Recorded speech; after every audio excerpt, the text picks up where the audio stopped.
Operation رد الفتنہ 3 کے تحت بلوچستان میں دہشت گردوں کے خلاف انٹیلیجنس بیسڈ کارروائیاں، مزید 15 خوارج کو ہلاک کر دیا گیا۔ کارروائیاں مستونگ، بولان، واشق، آوران، سبی، خزدار، ہرنائی اور نوشکی میں کی گئیں۔ بڑی مقدار میں بارود اور اسلحہ برآمد کر لیا گیا۔ آئی جی آزاد کشمیر نے کالعدم ایکشن کمیٹی کا مضموم ایجنڈا بے نقاب کر دیا۔ نام نہاد امن پسندوں نے عاقب شہید کے اہل خانہ کو اغوا کیا۔ شہید کے اہل خانہ پر غیر انسانی تشدد کیا گیا۔ آئی جی آزاد کشمیر۔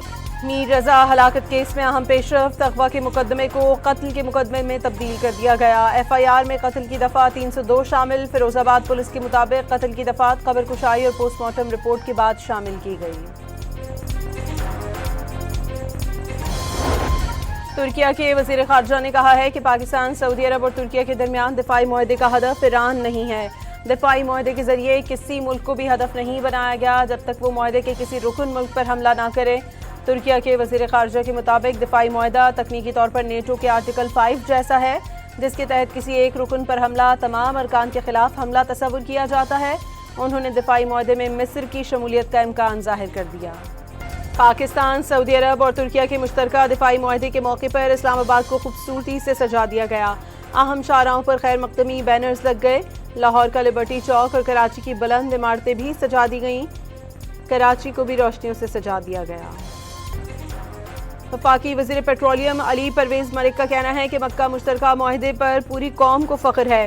پاکستان کی مسلح افواج کی مہارت کی پوری دنیا گواہ ہے۔ پاکستان خطے میں نیٹ سیکیورٹی پرووائیڈر بن کر ابھرا ہے۔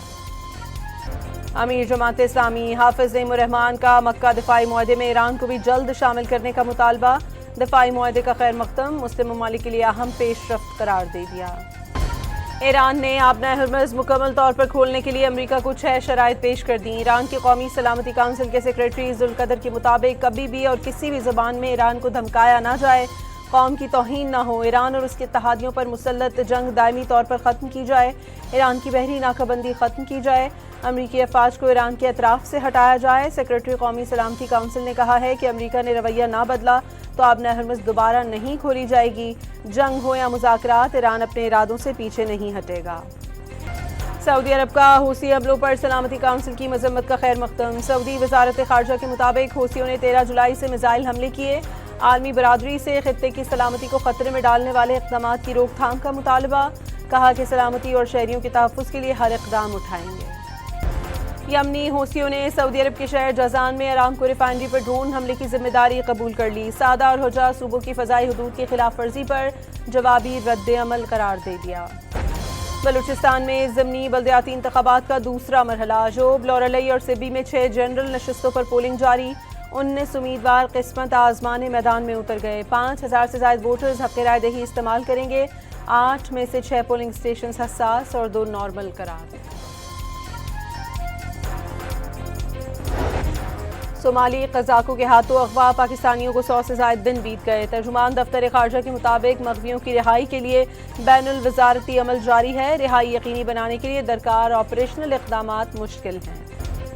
پیٹرول اور ڈیزل پر ٹیکس اور مارجنز عوام کے لیے پریشانی بن گئے۔ پیٹرول کی فی لیٹر لاگت 197 روپے 69 پیسے بنتی ہے۔ پیٹرول کی قیمت 327 روپے 62 پیسے فی لیٹر مقرر۔ اور پشاور میں جشن آزادی کی تیاریاں عروج پر پہنچ گئیں۔ سڑکوں اور بازاروں میں جشن آزادی کا رنگ نمایاں ہونے لگا۔ ہر طرف سبز ہلالی پرچموں کی بہار آ گئی۔